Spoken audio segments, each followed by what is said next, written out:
स्वागत है इस विश्लेषण में। आज हम सीधे उस टर्निंग पॉइंट पर चलते हैं जो डॉक्टर बी.आर. अम्बेडकर की लेगेसी का सबसे बड़ा हिस्सा है। उनका अंतिम निर्णय और वो संदेश जो आज भी उतना ही शक्तिशाली है। ये सिर्फ इतिहास की एक घटना नहीं है, बल्कि एक नेता की कश्मकश और उसके सबसे बड़े कदम की एक डीपली इंस्पायरिंग कहानी है। जरा सोचिए, एक ऐसा मुकाम जहां एक नेता सामाजिक बदलाव के बिल्कुल सेंटर में खड़ा है। सवाल ये है कि जब सुधार की गति एकदम धीमी हो तो एक विजनरी लीडर क्या करता है?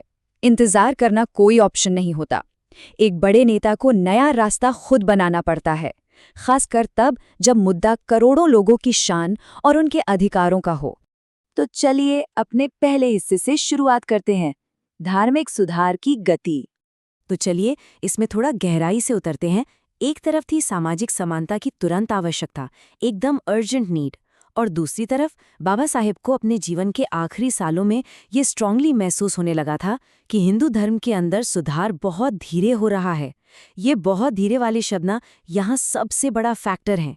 जब सदियों से बराबरी का इंतजार हो तो और प्रतीक्षा नहीं की जा सकती। उन्हें ये बिल्कुल क्लियरली दिख गया था कि सिस्टम के अंदर रहकर बदलाव उस स्पीड से नहीं आएगा जिसकी डेस्परेटली ज़रूरत थी। यही उनके जीवन का सबसे बड़ा टर्निंग पॉइंट बना। और इस रियलाइजेशन के बाद उन्होंने जो किया वही हमारा अगला हिस्सा है, एक ऐतिहासिक कदम। और ध्यान दीजिए, उन्होंने ये इतना बड़ा कदम अकेले नहीं उठाया। हम यहाँ लाखों अनुयायियों की बात कर रहे हैं, मिलियंस। जब बाबा साहेब ने नया रास्ता चुनने का निर्णय लिया तो उनके पीछे लाखों लोगों का जनसैलाब निकल पड़ा। ये कोई छोटी मोटी घटना नहीं थी, ये एक मैसिव सामूहिक परिवर्तन था जो दिखाता है कि लोगों को उन पर कितना अटूट विश्वास था। तारीख थी 14 अक्टूबर 1956। ये वो ऐतिहासिक दिन था जब उन्होंने और उनके लाखों अनुयायियों ने औपचारिक रूप से बौद्ध धर्म अपना लिया। इसे इतिहास के सबसे बड़े और शांतिपूर्ण परिवर्तनों में से एक माना जाता है। बौद्ध धर्म की शांति, करुणा और समानता के मूल्यों को अपनाकर उन्होंने अपने लोगों के लिए एक बिल्कुल नए और सम्मानजनक जीवन की फाउंडेशन रख दी। अब आते हैं तीसरे हिस्से पर, बाबा साहब का अंतिम समय, एक ऐसा वक्त जो बेहद कम था। अब सबसे दिलचस्प और थोड़ी भावुक कर देने वाली बात यहाँ ये है कि इन दो तारीखों के बीच का वक्त देखिए।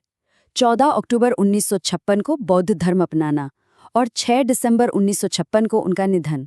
2 महीने से भी कम वक्त। इसे देखकर समझ आता है कि उनके अंदर इस काम को पूरा करने की कितनी आग और अर्जेंसी थी। जैसे अपने लोगों को एक सुरक्षित मार्ग दिखाना उनका आखिरी और सबसे ज़रूरी मिशन था। लेकिन कहानी यहाँ ख़त्म नहीं होती। बढ़ते हैं आखिरी हिस्से की तरफ, एक प्रेरक संदेश। उनका निधन ज़रूर हुआ, लेकिन वो पीछे एक ऐसी लेगेसी छोड़ गए जो आज भी जिंदा है। बाबा साहब का सबसे बड़ा मंत्र था, शिक्षित बनो, संगठित रहो और संघर्ष करो। इस एक छोटे से फ्रेज में उन्होंने अपना पूरा जीवन दर्शन समेट दिया। ये सिर्फ शब्द नहीं है, ये एक ऐसी गूंज है जिसने आने वाली पीढ़ियों को एक नई दिशा और नई ताकत दी। चलिए आगे बढ़ते हैं और देखते हैं कि ये तीनों आपस में कैसे जुड़े हैं। स्टेप 1, शिक्षित बनो। शिक्षा सबसे बड़ा हथियार है, ये सबसे पहली सीढ़ी है। बिना नॉलेज के एम्पावरमेंट नहीं आती। स्टेप 2, संगठित रहो। अकेला इंसान शायद कमजोर पड़ जाए, पर जब लोग एकजुट होते हैं तो उस संगठन में असीम शक्ति होती है।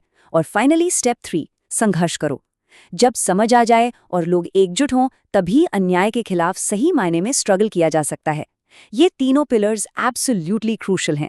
शिक्षा के बिना संगठन नहीं बनेगा और संगठन के बिना कोई भी संघर्ष सक्सेसफुल नहीं हो सकता।